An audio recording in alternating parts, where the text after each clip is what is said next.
Hi, I'm Charles. I own and direct Kaleidoscope School of Music and Kaleidoscope Rock Academy here in the Seattle area. And this is the 8th video, I believe, in a series I've been doing on music notation for guitarists.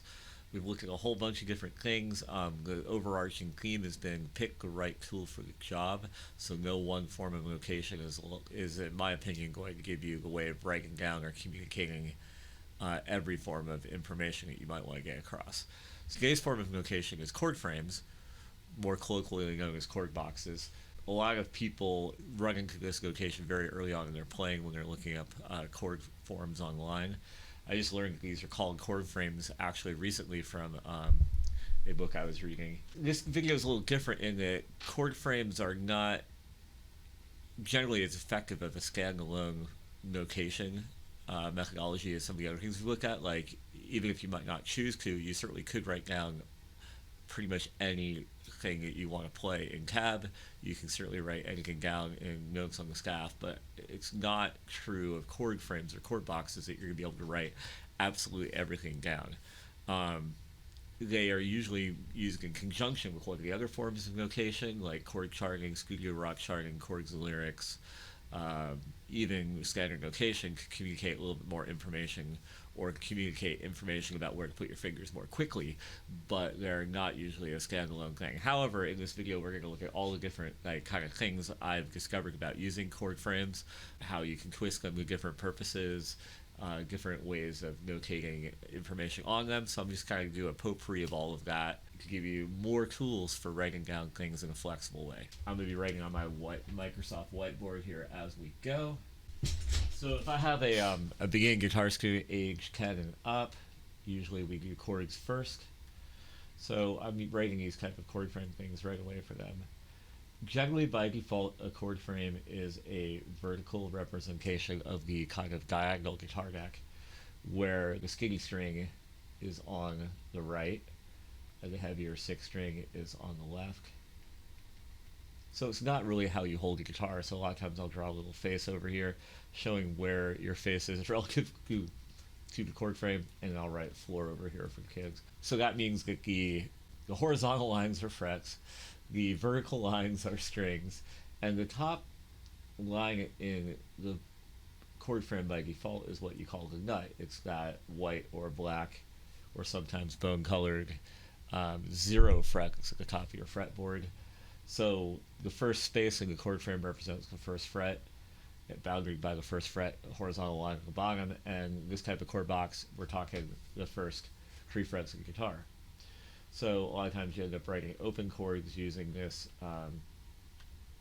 methodology, so I'm writing a G chord there. So that's the simplest way I can do it. If I want to, I can add some additional information like, hey, certain strings are open, so I can write an O for open above certain strings here. I'll write G at the top here. I also could write finger numbers. You don't have to do this, but a lot of times fingering is a helpful thing to communicate. And one of the reasons why we have chord frames is we can communicate fingering really easily. So I'm writing the fingering of my G chord on this one. The next thing that can happen is the chord frame does not always have to be the first 3 frets of the guitar. It could be positioned somewhere else. So I still use, if I can, Roman numerals to indicate that. So if I write a chord frame and I put a Roman numeral 5, that means that the top line is actually technically fret 4 because it's the same boundary like the nut was in the original chord frame. So this particular 3 fret chord frame represents frets 5, 6, and 7. I could also make a longer one that maybe represents a chord that has like an awkward stretch in it or something. This is a added sharp 9 chord. I could say, hey, I want this chord frame to stretch 4 frets, not just 3. I can represent, like I did in this one, I can represent bars where you flatten one finger across multiple strings. I can represent that with either a straight up horizontal line, or in my case, I like to make them a little bit more curved, so it looks more like the way your finger would actually do it. But there's some other neat things you can do with the chord frames. For example, you don't have to just write dots for tones. You actually could write out, say, an arpeggio. I'm going to do a minor arpeggio here. Using the chord tone names, so you can say like R for root, flat 3 for the flat third degree of a major scale. So this is still showing a person how to play the arpeggio even if they completely blow off this information. They can just turn in their mind's eye, turn all of these numbers and letters into dots like they might have been before. But I also can use this version of the chord frame to show a lot more theory. So I'm showing it like, hey, this is a minor arpeggio, but it's built using the root and the flat third and the fifth degree of the scale and so forth. Actually, it looks like I kind of made a hybrid here. Let's call it a minor seventh, because actually I included the flat 7 in one of the octaves, so I'm going to put it in the other octave. So this is showing a minor 7th arpeggio on the fretboard using a chord frame. So in this sense, it also could be an arpeggio frame, right? Another thing that's kind of fun is you can also teach some, note locations using these. So instead of using the tone numbers from steps in the scale like I just did, I can write that same arpeggio, say at the 5th fret, using letter names. So I'm, teaching myself or a student, hey, this is what the letters are inside of that arpeggio. By looking at that particular thing, I can pick up that information. And what this is leading to is that kind of that holistic knowledge that when you play something, it's a fingering, it's a certain physical position on the fretboard, but it also has theoretical content. Like it could be X notes from a particular chord or scale. It could be X letters from the musical alphabet. And when I start seeing a given note on the fretboard in all those ways at the same time, I'm coming to a more complete holistic understanding of what the fretboard really means. That's what I might call like fretboard theory. It's not just physically playing stuff, it's also understanding what stuff means in context and how it's built. So chord frames are kind of nifty for that. It's the primary way that like you would see scales or arpeggios or like jazzy bar chords or whatever written down online, because it gets that information across a lot more organically than say tab, and a lot quicker, I think, as well.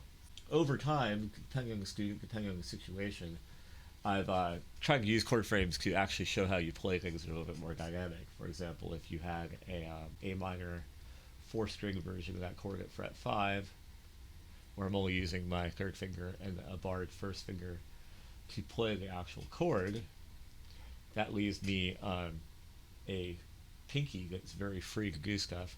So if I wanted the pinky to like embellish that chord in different ways, I could write these little red X's to represent other notes that are being added.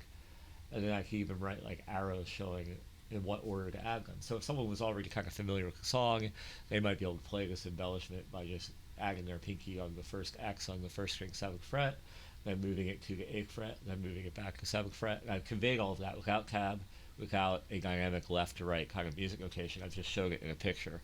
Might not work for everyone or every situation, but it's another option for using these chord frames to get information across. If I wanted to do the same thing with a little bit more information on what order to play things in, I can also write it this way.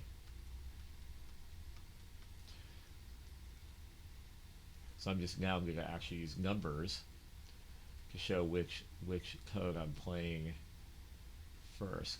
So like that's a little confusing there, but it's trying to say like, hey, play the native chord first with the bar at the 5th fret, and then add the pinky on the note that's labeled 2 next, then move it up to the note that's labeled 3, and then move it back to the note that's also labeled 4.